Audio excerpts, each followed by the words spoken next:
Good morning everybody. कैसे हैं आप लोग? Welcome you all at Unacademy. बहुत बहुत स्वागत है आप लोगों का अन अकेडमी पे। Let me introduce myself. My name is Gaurav Shukla. I have done graduation from IIT BHU. Then I qualified Civil Service Examination 2012 with All India rank 288 and I was allotted Indian Revenue Service, भारतीय राजस्व सेवा. So since my selection, I have been teaching Indian polity, governance and ethics, जो कि आपके paper 4 में है, पर UPSC and UPPCS aspirants. I have been instrumental in more than 200 selections in UPSC and UPPCS. इस वर्ष भी मेरे मार्गदर्शन में काफी छात्रों का यूपीएससी और यूपीपीसीएस में सिलेक्शन हुआ है. अभी मैं आपको अन अकेडमी प्लस पर इंडियन पॉलिटी और गवर्नेंस पढ़ा रहा हूँ. There are many students who are associated with me by Unacademy. आप भी अगर इंडियन पॉलिटी और गवर्नेंस की कंसेप्चुअल क्लैरिटी चाहते हैं तो आप अनअकैडमी प्लस को सब्सक्राइब करिए. आप मुझे फॉलो कर सकते हैं unacademy.com/@gauravshukla UPSC पर. तो आज का ये सेशन आप लोगों के लिए एक ओरिएंटेशन सेशन है. In this session I will tell you about all the nitty gritties of the syllabus of Indian polity and governance, prelims as well as mains. अगर आप मेंस का सिलेबस देखेंगे तो मेंस के पेपर 2 में इंडियन पॉलिटी और governance के questions आपसे पूछे जाते हैं. इसके साथ ही पेपर 2 में इंटरनेशनल रिलेशंस भी है और सोशल जस्टिस भी है, सामाजिक न्याय और अंतरराष्ट्रीय संबंध. लेकिन around 20 questions both in UPSC and UPPCS, around 13 to 14 questions are being asked from Indian polity and governance part. Again welcome you all at the Unacademy. Let's start our session. हम अपने session को start करते हैं.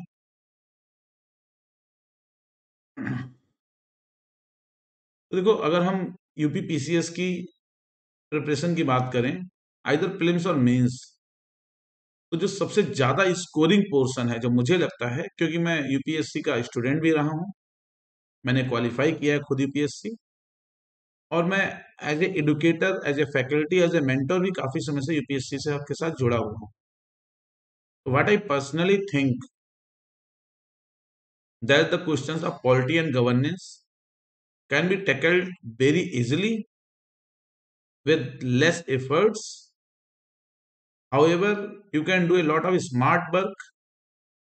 कुछ current affairs हम लोगों को पढ़ना होगा और इस पेपर में आप बहुत अच्छे मार्क्स स्कोर कर सकते हो. अगर हम स्पेसिफिकली यूपीपीसीएस की बात करें, in mains examination you can get around 130 to 140 marks very easily, but your preparation should be sound and according to certain rules and principles which you should follow religiously. तो आज के session में हम उन्हीं rules और principles की बात करेंगे कि कैसे आप यूपीपीसीएस में जीएस पेपर 2 में 135 प्लस स्कोर कर सकते हैं. And in prelims also when there are around 15 to 20 questions from this static part. हालांकि गवर्नेंस से भी आपको 5-6 क्वेश्चंस मिलते हैं करंट अफेयर्स के फॉर्म में. आपसे पॉलिसीज, इंस्टीट्यूशंस, ऑर्गेनाइजेशंस पे जो सवाल पूछे जाते हैं, there also you can score 100% marks in preliminary examination. तो कैसे तैयारी शुरू करें यूपीपीसीएस पॉलिटी और गवर्नेंस सिलेबस की? तो देखो, पहले हम लोग मेंस की बात करेंगे, फिर हम प्रीलिम्स की बात करेंगे. एक तो बहुत अच्छा तरीका है कि हमारा फाउंडेशन कोर्स स्टार्ट हो रहा है यूपीपीएससी 2020 के लिए, और इस कोर्स में जो भी टॉप एडुकेटर्स हैं यूपीपीएससी अन अकेडमी पे, वो आपको आपका सिलेबस पूरा कराएंगे. इसमें मैं इंडियन पॉलिटी खुद पढ़ा रहा हूँ, भारत सर एनवायरमेंट पढ़ा रहे हैं, आशीष कुशवाहा सर बहुत ही वंडरफुल टीचर हैं, साइंस एंड टेक्नोलॉजी पढ़ा रहे हैं. मुकेश कुमार सर बहुत ही खतरनाक, बहुत ही अच्छे, ढेर सारे सिलेक्शन दिए हैं मुकेश सर ने इस बार. वो जीएस का ढेर सारा पार्ट और आपको सोशियोलॉजी पढ़ाएंगे। अंकुर यादव सर और अनूप सर आपको जियोग्राफी पढ़ाएंगे। इसके अलावा भी जो टॉपिक्स हैं, वो जो टॉप एडुकेटर्स होंगे हमारे यहाँ के, वो आप लोगों को बाकी पार्ट पढ़ाएंगे। तो फाउंडेशन कोर्स है। फाउंडेशन कोर्स का मतलब है कि आपको प्री और मेंस दोनों की तैयारी कराई जाएगी। जब हम आपको प्रीलिम्स के लिए पढ़ाएंगे तो आपको जो भी फैक्चुअल इंफॉर्मेशन है, कंसेप्चुअल क्लैरिटी है, वो प्रोवाइड करेंगे। और जब हम आपको मेंस के लिए पढ़ाएंगे तो हमारा मेजर फोकस आंसर राइटिंग पे होगा। डेली जो भी कंसेप्ट हम आपसे डिस्कस करेंगे, उन्हीं कंसेप्ट्स पर जो भी पॉसिबल क्वेश्चंस हैं जो यूपीएससी में पूछे जा सकते हैं, यूपीपीसीएस में पूछे जा सकते हैं, वो सारे क्वेश्चंस हम आपको लिखने को देंगे। We will tell you a approach कि आपको कैसे लिखना है। आप उसको लिखेंगे, then we will evaluate your answer, और उसमें जो भी उस आंसर की जो भी मेरिट्स और डिमेरिट्स हैं हम डिस्कस करेंगे। बैच में ढेर सारे बच्चे होते हैं, तो एक ये भी अच्छी बात है कि आप दूसरों के भी आंसर्स देख सकते हो कि किसी पर्टिकुलर स्टूडेंट ने किसी आंसर को किस तरीके से लिखा है। सपोज छोटा सा सवाल है कि भारत में प्रधानमंत्री की उभरती हुई भूमिका बताइए, पूछा भी गया इस बार। डिस्कस द चेंजिंग और evolving role of Indian president, Indian prime minister. अब इस सवाल का इंट्रोडक्शन आपको कैसे लिखना है, कंक्लूजन कैसे लिखना है, मेन बॉडी कैसे लिखनी है। तो नंबर ऑफ स्टूडेंट्स होंगे, you can see each others answer, और कहीं ना कहीं इससे आपका बहुत ज्यादा वैल्यू एडिशन होता है। तो अगर अभी तक आपने अनअकैडमी को सब्सक्राइब नहीं किया है तो आप सब्सक्राइब करिए, हमारे साथ जुड़िए। डेफिनेटली आपको बहुत ज्यादा फायदा होने वाला है इस कोर्स में। अगर हम इंडियन पॉलिटी और गवर्नेंस की इंपॉर्टेंस देखें, जैसा मैंने आपको बताया कि जीएस पेपर टू में इंडियन पॉलिटी और गवर्नेंस के क्वेश्चंस आपसे पूछे जाते हैं। मेंस की अगर मैं बात करूं तो मेंस में जीएस पेपर टू में एक क्वेश्चंस आपसे पूछे जाते हैं, जीएस पेपर टू। और जीएस पेपर टू में out of 20 questions around 14 to 50 questions आपको इंडियन पॉलिटी और गवर्नेंस से मिलते हैं। अगर हम स्टैटिक पार्ट की बात करें, देखो एक्चुअली जो सिलेबस है इंडियन पॉलिटी एंड गवर्नेंस का, ठीक है, इस सिलेबस दो तीन पार्ट में डिवाइड है। अगर हम सिलेबस की बात करें, एक तो हमारा सिलेबस में है political system, Indian political system, Bharat की राजनीतिक व्यवस्था। दूसरा हमारा पार्ट है गवर्नेंस का, जिसमें हम शासन की बात करते हैं। शासन, शासन क्या है, ठीक है, ई गवर्नेंस क्या है, ई शासन क्या है, डिजिटल गवर्नेंस क्या है, एम गवर्नेंस क्या है, इथिकल गवर्नेंस क्या है, और ढेर सारे छोटे छोटे इसमें टॉपिक्स हैं। स्टेट एक्टर्स क्या है, नॉन स्टेट एक्टर्स क्या है, और इसके अलावा कुछ क्वेश्चन करंट अफेयर्स से आपको मिलते हैं, समसामयिक विषयों से आपको मिलते हैं। जैसे भी यूएसए में प्रेसिडेंट का इलेक्शन हुआ है तो मे बी वो आपसे इंडियन प्रेसिडेंट के बारे में कोई भी क्वेश्चन प्रीलिम्स में या मेंस में आपसे कोई भी क्वेश्चन पूछ सकते हैं। अगर हम पॉलिटिकल सिस्टम को फर्दर डिवाइड करें, पॉलिटिकल सिस्टम फर्दर दो पार्ट में डिवाइड है। एक हमारा कॉन्स्टिट्यूशन आपको पढ़ना है, कॉन्स्टिट्यूशन हमारा जो भारत का संविधान है, और दूसरा कुछ पॉलिटिकल डायनामिक्स है, जिसमें आरपीआई एक्ट है और भी इलेक्शंस हैं। छोटे छोटे से टॉपिक्स हैं जिनसे डेफिनेटली क्वेश्चंस आपको मिलते हैं। कॉन्स्टिट्यूशन का फर्दर डिवाइड कर सकते हो दो पार्ट में। एक हमारा फिलॉसफी ऑफ द कॉन्स्टिट्यूशन है, जो मेंस के लिए ज्यादा इंपॉर्टेंट है, जिसमें आप प्रेम्बल पढ़ते हो, ठीक है, जिसमें आप फंडामेंटल राइट्स पढ़ते हो, directive principle of state policy, राज्य के नीति निर्देशक तत्व, और आप फंडामेंटल ड्यूटीज पढ़ते हो। इसके बाद थोड़ा सा स्टेटिक पार्ट है, हालांकि उतना भी स्टेटिक नहीं क्योंकि करंट अफेयर्स यहाँ से खूब पूछा जाता है। तो जो भी यूनियन गवर्नमेंट है, स्टेट गवर्नमेंट है, लोकल बॉडीज हैं, ठीक है, सेंटर स्टेट रिलेशंस हैं, कुछ कॉन्स्टिट्यूशनल बॉडीज हैं जहां से कंटिन्यूसली आपसे सवाल पूछे जाते हैं। तो अगर हम प्रीलिम्स के हिसाब से देखें, अगर हम प्री के हिसाब से देखें, तो पॉलिटिकल सिस्टम, करंट अफेयर्स और कुछ क्वेश्चन आपसे गवर्नेंस के पूछे जाते हैं। लेकिन हम मेंस के हिसाब से देखें, मेंस में ज्यादातर क्वेश्चन वो आपसे पॉलिटिकल फिलॉसफी के पूछते हैं, गवर्नेंस के पूछते हैं, and they ask few questions related to current affairs also, और कुछ क्वेश्चन आपसे करंट अफेयर्स के पूछते हैं, समसामयिक विषयों के पूछते हैं। अब इंपॉर्टेंस क्या है, तो इंपॉर्टेंस के लिए पेपर टू, तो जैसे मैंने आपको बताया कि around 14 to 15 questions paper two से हैं। इवन पेपर थ्री की अगर हम बात करें, इसमें economics, science and technology, disaster management, environment है, वहां भी कहीं ना कहीं पॉलिटी का यूज है,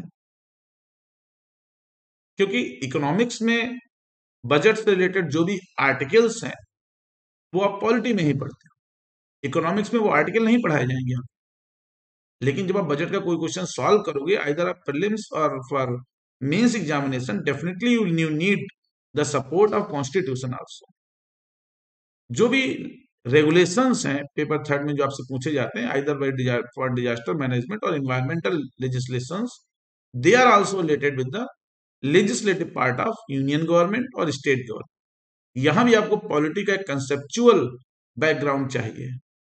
इवन साइंस एंड टेक में भी आपसे वो जनरल क्वेश्चन पूछ लेते हैं कि भारत की विज्ञान नीति क्या है, विज्ञान में प्रौद्योगिकी नीति क्या है, तो उसमें भी आपको लेजिस्लेटिव एंगल दिखाना पड़ता है, तभी आपको अच्छे नंबर मिलते हैं। और यही शायद कारण है कि पेपर थ्री में आप काफी दिन से देखिए लोग अच्छा स्कोर नहीं कर पा रहे हैं, क्योंकि वो रिलेट नहीं करते हैं कई बार पेपर टू को पेपर थ्री से, पेपर थ्री को पेपर टू से।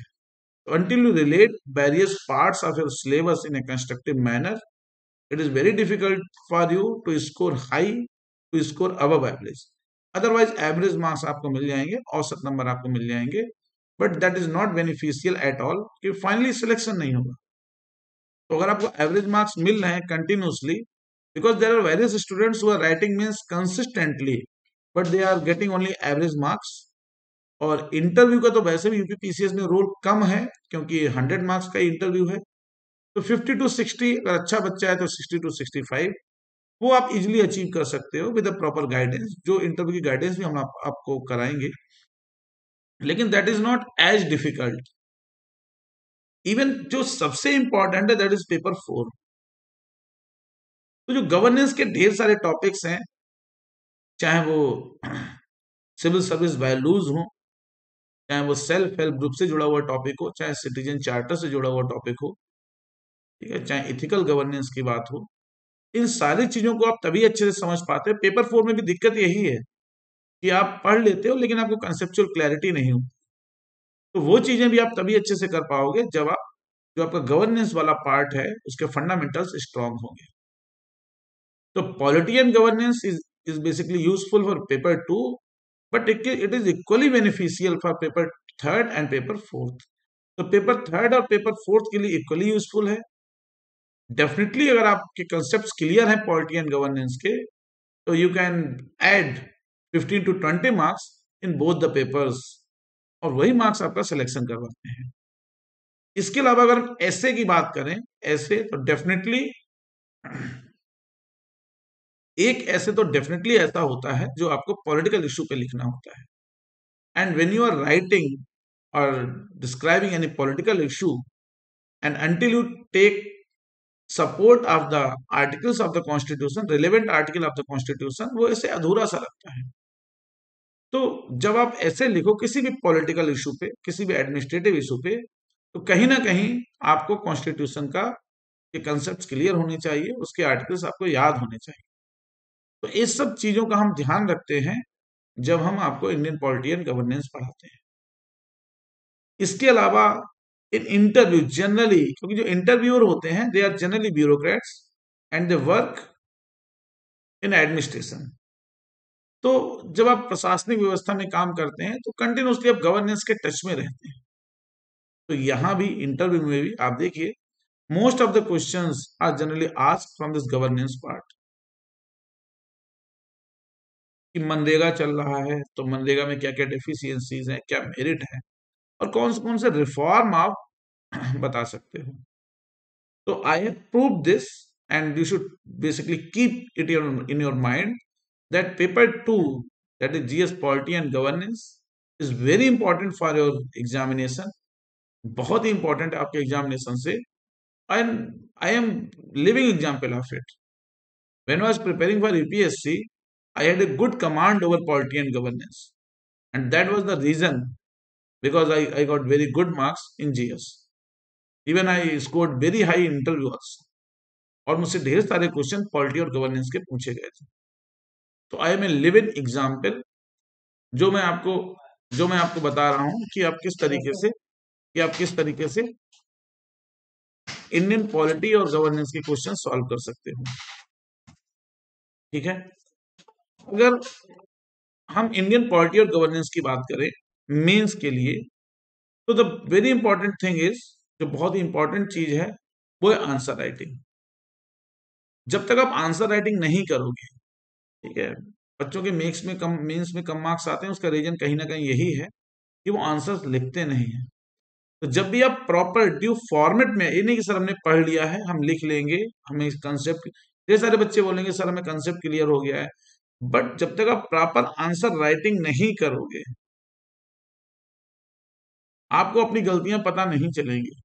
और जब तक गलतियां पता नहीं चलेंगी आप उन गलतियों को रेक्टिफाई नहीं कर पाओगे.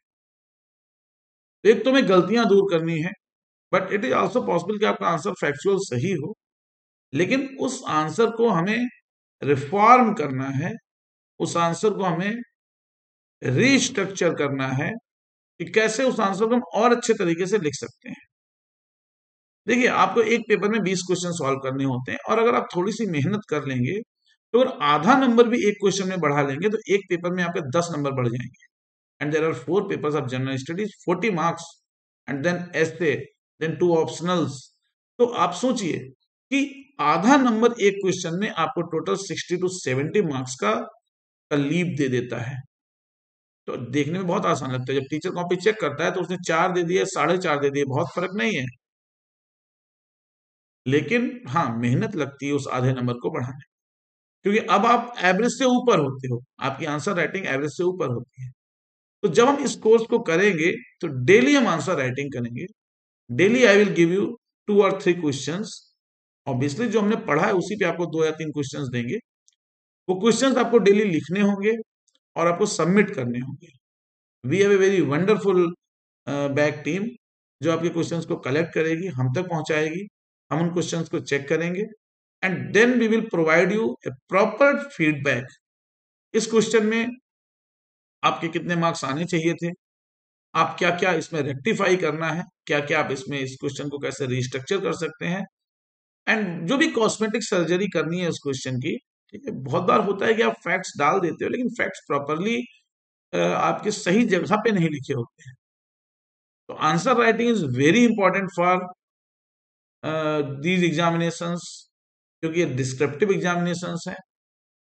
ढेर सारे बच्चे होते हैं बोलते हैं सर हम यूनिवर्सिटी में तो लिखते ही हैं. तो बेटा मैं आपको अपना पर्सनल एक्सपीरियंस से बता रहा हूं कि यूनिवर्सिटी एग्जाम और the civil service examinations are quitely different. वहां आपके फैक्ट्स चेक होते हैं, ठीक है, आपको कितना ज्ञान है वो चेक होते हैं. यहां कहीं ना कहीं how you utilize those facts in contemporary situations, वो कहीं ना कहीं यूज होंगे. तो पूछा जाएगा आपसे कि जो सेल्फ हेल्प ग्रुप है, स्वयं सहायता समूह है, क्या वो अपनी यूटिलिटी दिखा पा रहे हैं या वो अपनी यूटिलिटी नहीं दिखा पा रहे हैं. दीज टाइप ऑफ क्वेश्चंस आप तभी लिख पाओगे जब आपको कंसेप्चुअल क्लैरिटी होगी कि what is the philosophical basis of this self help group. इन स्वयं सहायता समूहों का दार्शनिक आधार क्या है. तो बहुत ही महत्वपूर्ण क्लासेस होती हैं. आंसर राइटिंग का अलग से भी बैच चलता है, लेकिन इस फाउंडेशन कोर्स में मैं आपको इंडियन पॉलिटी की जो आंसर राइटिंग है वो साथ में ही कराऊंगा. अब अगर हम प्रीलिम्स की बात करें तो प्रीलिम्स में 20 to 25 क्वेश्चंस आपसे पूछे जाते हैं. यहां सिलेबस अगर आप देखो तो प्रीलिम्स के लिए सिलेबस को आप कैटेगराइज कर सकते हो. पहला है कॉन्स्टिट्यूशनल डेवलपमेंट, संवैधानिक विकास. However this part you also study in history, लेकिन यही इस पार्ट को पढ़ लिया जाए तो ज्यादा अच्छा है. तो रेगुलेटिंग एक्ट 1773 से इंडिपेंडेंस ऑफ इंडिया एक्ट 1947 तक जो भी कॉन्स्टिट्यूशनल डेवलपमेंट हुआ है, जिस तरीके से एक फेडरल सरकार को बनाने की कोशिश की गई, जिस तरीके से parliamentary type of system establish किया जाता है, वो सारी चीजें आपको बिल्कुल कंसेप्चुअल क्लियर होनी चाहिए कि कब बाई कैमरल था, कब यूनिकैमरल था, कब वायसराय की एग्जीक्यूटिव और लेजिस्लेटिव काउंसिल को पहली बार अलग किया गया। There are various concepts of history also which are applicable in this particular portion। तो बहुत ध्यान से समझिए कॉन्स्टिट्यूशनल डेवलपमेंट। इसके बाद प्रेम्बल, अगेन वेरी इंपॉर्टेंट, क्योंकि हमें प्रेम्बल को सिर्फ पढ़ना नहीं होता है, प्रेम्बल को हमें समझना होता है, हमें प्रेम्बल को आत्मसात करना होता है। क्योंकि पॉलिटी एक ऐसा सब्जेक्ट है, जब आप पॉलिटी पढ़ते हो तो you know your rights, you know your duties as a individual, as a member of society and as a civil servant also, and even you have certain duties when you are preparing for civil services. तो कुछ duties तो हैं जो fundamental duties में लिखी हैं, वो तो आप हमें एज ए सिटीजन उन्हें ओबे करना ही है, but there are few other duties also. हम लोग इथिक्स में कई बार बोलते हैं कि इथिकल बिहेवियर क्या होता है। तो जो आपके अधिकार हैं उनका थोड़ा कम प्रयोग, और जो हमारे कर्तव्य हैं उनको थोड़ा सा ज्यादा ओबे करना कहीं ना कहीं इथिकल बिहेवियर होता है। तो जब हम प्रेम्बल पढ़ते हैं तो कहीं ना कहीं उसी इथिकल बिहेवियर की बात करते हैं, उसी नीति शास्त्रगत व्यवहार की बात करते हैं। ये सारे टर्म आप लोग पढ़ते हो, sovereign, socialist, secular, democratic, Republic, तो इन सारी चीजों का मतलब क्या है, सिग्निफिकेंस क्या है, वो आपको समझाने की कोशिश करते हैं। इसके बाद हमारा कॉन्स्टिट्यूशन स्टार्ट होता है, इंडिया एंड टेरिटरी। तो इसमें बेसिकली भारत क्या है, ठीक है, स्टेट्स क्या हैं, स्टेट्स का क्रिएशन कैसे किया जा सकता है, पार्लियामेंट की क्या पावर्स हैं, यहाँ पर इन सारी चीजों को हम लोग पढ़ते हैं। उसके बाद एक छोटा सा पार्ट 2 है सिटीजनशिप, नागरिकता। यहाँ से भी क्वेश्चंस आते हैं, और अभी ज्यादा इंपॉर्टेंट है क्योंकि कहीं ना कहीं नागरिकता एक विवाद का विषय भी भारत में। हमने सिटीजनशिप अमेंडमेंट एक्ट पारित किया है, हम नेशनल एनसीआर की बात कर रहे हैं, ठीक है। तो सिटीजनशिप इंपॉर्टेंट है, सारे जो भी करंट से जुड़े हुए मुद्दे हैं वो हम सिटीजनशिप में पढ़ेंगे। इसके बाद सबसे इंपॉर्टेंट है फंडामेंटल राइट्स, पर prelims as well as mains. तो प्री और मेंस दोनों के लिए फंडामेंटल राइट बहुत इंपॉर्टेंट है। एक एक राइट को समझना, उससे जुड़े हुए जो भी सुप्रीम कोर्ट और वेरियस अदर कोर्ट्स के जजमेंट हैं, किस जजमेंट के पहले सुप्रीम कोर्ट की क्या भावना रही है, उन सारी चीजों को समझना। इसके बाद again very important DPSP and fundamental duties. DPSP और फंडामेंटल ड्यूटीज राज्य के नीति निर्देशक तत्व और हमारे मूल कर्तव्य कहा जाता है। जो राज्य के नीति निर्देशक तत्व हैं वो कहीं ना कहीं राज्य के कर्तव्य हैं, और जो फंडामेंटल ड्यूटीज हैं वो हमारे कर्तव्य हैं। तो इन सारी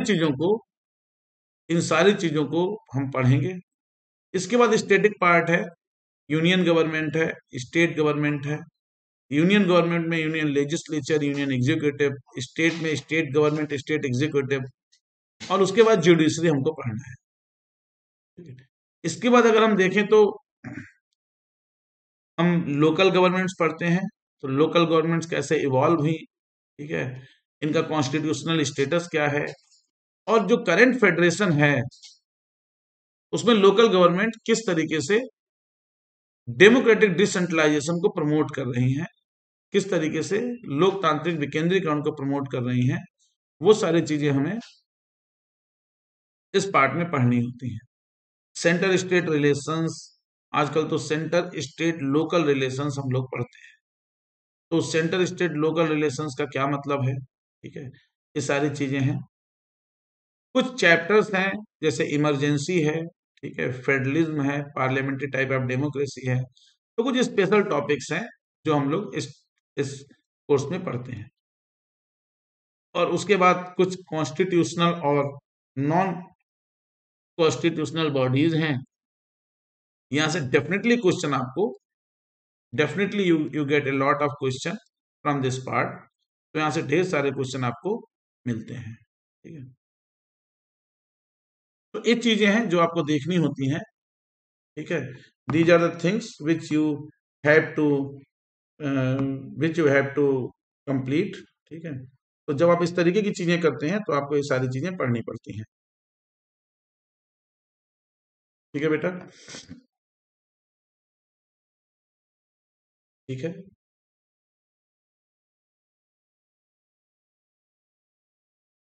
अगर हम करंट अफेयर्स की बात करें तो जब हम इस क्लास को करेंगे तो देखो ढेर सारे करंट अफेयर्स होते हैं। हम अलग अलग पार्ट में डिवाइड कर सकते हैं। कुछ पॉलिटिकल इशूज हैं, ठीक है, इवन कुछ सोशल इशूज हैं, कुछ इकोनॉमिक इशूज हैं। तो जब हम करंट अफेयर्स पढ़ेंगे, जब हम पॉलिटिक्स पढ़ेंगे, तो इन सारे इश्यूज को हम साथ में ही आपसे डिस्कस करेंगे, ठीक है। तो ये सारी चीजें आप लोग हम लोग इसी कोर्स में कंप्लीट करेंगे, ठीक है। इसके बाद जो गवर्नेंस वाला पार्ट है उसमें ढेर सारे टॉपिक्स हैं। पहले तो हम गवर्नेंस का जो फिलोसफिकल बेसिक है वो समझते हैं कि गवर्नेंस का दार्शनिक आधार क्या है, फिलोसफिकल बेसिस क्या है। और फिर उसके बाद जो भी इसमें चैप्टर्स हैं, ठीक है, जैसे सेल्फ हेल्प ग्रुप हो गया, सिटीजन चार्टर हो गया, एनजीओज हो गए, मीडिया हो गई, ठीक है, जुडिशरी हो गई, आजकल सिविल सोसाइटी की बात हम लोग करते हैं, नॉन स्टेट एक्टर्स की बात करते हैं। तो वो सारी चीजें बहुत डिटेल्ड फॉर्म में, even I will provide you complete notes जिसमें करंट अफेयर से जुड़े हुए जो मुद्दे हैं वो भी उन नोट्स में होंगे। तो आप इस पर पूरा मेरे ऊपर डिपेंड रह सकते हो। And definitely I will not let you down when you see the paper of when you appear in mains and you will solve the question paper. Definitely 100% I am telling you, every question will be discussed in the class. सारे questions वही होंगे जो class में discuss किए गए होंगे, ठीक है। तो ये मैंने आपको जनरल ओरिएंटेशन दे दिया है। आप जल्दी से अन अकेडमी को सब्सक्राइब करिए, हमारे साथ जुड़िए, और डेफिनेटली आपको बहुत ज्यादा फायदा होने वाला है। फाउंडेशन कोर्स है यूपीपीएससी 2020 का, जो मैंने आपको शुरू में बताया भी था। अगर आप अन अकेडमी को सब्सक्राइब करेंगे और आप हमारे साथ जुड़े रहना चाहते हैं तो आप मेरा कोड यूज कर सकते हैं, जो कि है गौरव शुक्ला यूपीएससी। इसमें आपको जब आप सब्सक्राइब करेंगे तो आपको सब्सक्रिप्शन फीस में 10% डिस्काउंट भी मिलेगा। तो it is Gaurav Shukla UPSC, आप भूलिएगा मत। इस कोड को डालिएगा, और इस कोड को डालने से डेफिनेटली आपको बहुत ज्यादा फायदा, ठीक है। तो ठीक है, हम लोग क्लास में मिलेंगे, और मैं आपकी उन्नत और सफल भविष्य की कामना करता हूँ कि देवी सरस्वती आपको जल्दी सफलता दे, आप इस एग्जाम में सेलेक्ट हों। और बस एक भगवान से अपने लिए भी विनती करना चाहता हूँ कि मेरा और अन अकेडमी का आपकी सफलता में थोड़ा सा योगदान है। रेफरल कोड है मेरा गौरव शुक्ला यूपीएससी। मिलते हैं क्लास में, ठीक है। आप मुझे फॉलो भी कर सकते हैं अन अकेडमी /@gauravshuklaupsc पर। Thank you very much. Thank you. Thank you.